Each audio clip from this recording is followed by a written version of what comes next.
Let's turn to business news now with Madison Reedy, who is on the other side of me. Madison, we've looked at eBird a bit today, so we're going to talk about other things. Yeah, it's absolutely fascinating. We're going to talk to the receiver later in the program, but we're going to look at unemployment, which is edged up from a 9-year low. Tell us about that. Yeah, so today it came out for Statistics New Zealand's quarterly results for the 3 months to June. It rose a tiny amount, so earlier this year we did have that record 9-year low, so that was at the start of the year 4.4%, which was, I guess, good news all round. Now it's risen slightly to 4.5%. So the government wants it at 4%, and they're still aiming for that. The Employment Minister came out today, Willie Jackson, and said, we're still aiming for that. But it's not all bad news.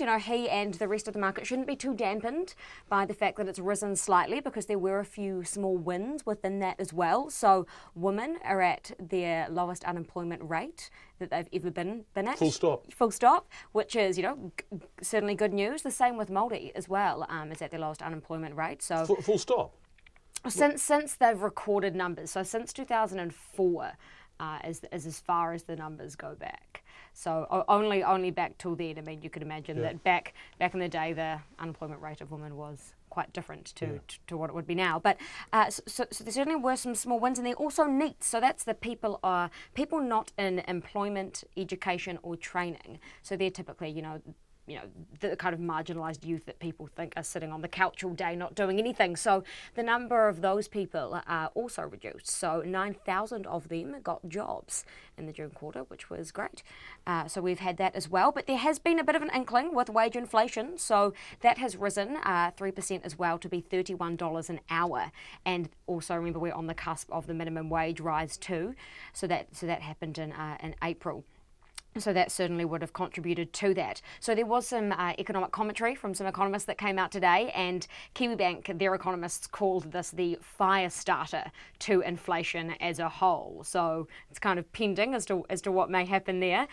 So what are they talking about? So Kiwibank is saying that the inflationary pressures are beginning to become meaningful, and we will see some inflation. So therefore we will see interest rate rises, obviously, which is kind of at odds with what the survey you were talking about yesterday was saying, which seemed to be anti-inflationary, right? Because all the employers, business confidence was really bummed out. Exactly, and one thing they are obviously worried about is inflation, and that's one thing that businesses are, is their main concern, that their wage costs will rise as a result of the minimum wage going up. Okay. And there are a particular type of businesses as well who fall most victim to that. So your retailers who have more kind of hourly paid staff that are affected by that minimum wage rise. Because they're near the minimum wage or on it. Yeah. Exactly.